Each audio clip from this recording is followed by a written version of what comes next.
Definitely easy game হইতো না যে আপনি যে বলছো এরা সবসময় বড় কান্ট্রির সঙ্গে খেলে সো এরা used to very high quality এরা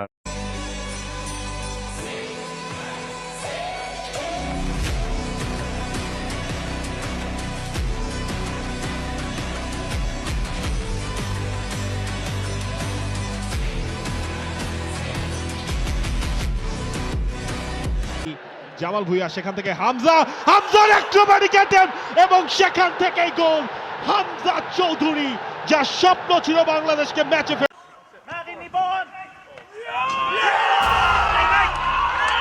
বন্ধুরা, আজ বাংলাদেশের ফুটবল ইতিহাসের এক বিশেষ দিন।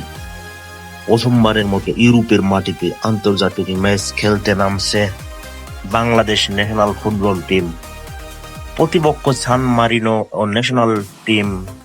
এই ম্যাচ শুধু একটি প্রীতি ম্যাচ নয়, এটি বাংলাদেশের ফুটবলে নতুন যাত্রার প্রতীক।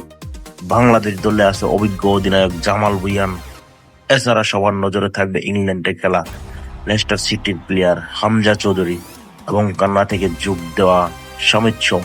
এর দিকে তাদের উপস্থিতি বাংলাদেশের মাঠকে আরো শক্তিশালী করে তুলেছে। গোল পোস্টে আছেন মিতুল মার্মা, আনিস রহমান, চিকুর মতো নির্ভরযোগ্য গোলরক্ষক। রক্ষণভাগে থাকবেন তারিক কাজী, তপু বর্মন, শাকিল আহমেদ আর তপুরা। আক্রমণে গোলের আশা থাকবে শাহরিয়ার ইমন, হামিদুল ইসলাম, রফিকুল ইসলামের উপর।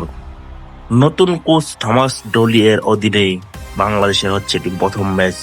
তিনি দলকে আক্রমণাত্মক ফুটবল খেলানোর পরিকল্পনা করেছেন এবং এই ম্যাচ দিয়ে শুরু হতে পারে বাংলাদেশ ফুটবল দলের নতুন অধ্যায়। প্রিয় দর্শক, আপনার কি মনে হয় হামজা চৌধুরী কি আজ দুর্দান্ত পারফরমেন্স দেখাবেন? বাংলাদেশে কি ইউরোপের মাটিতে জয় ইতিহাস করবে? কমেন্ট আপনার স্কোর প্রেডিকশন লিখুন। বাংলাদেশ ফুটবল দলের জন্য সবাই দোয়া করুন। জয় হোক বাংলাদেশের ফুটবলের। শেষে বলছি, এক দেশ, এক পতাকা, এক স্বপ্ন। এগিয়ে যাও বাংলাদেশ ফুটবল দল।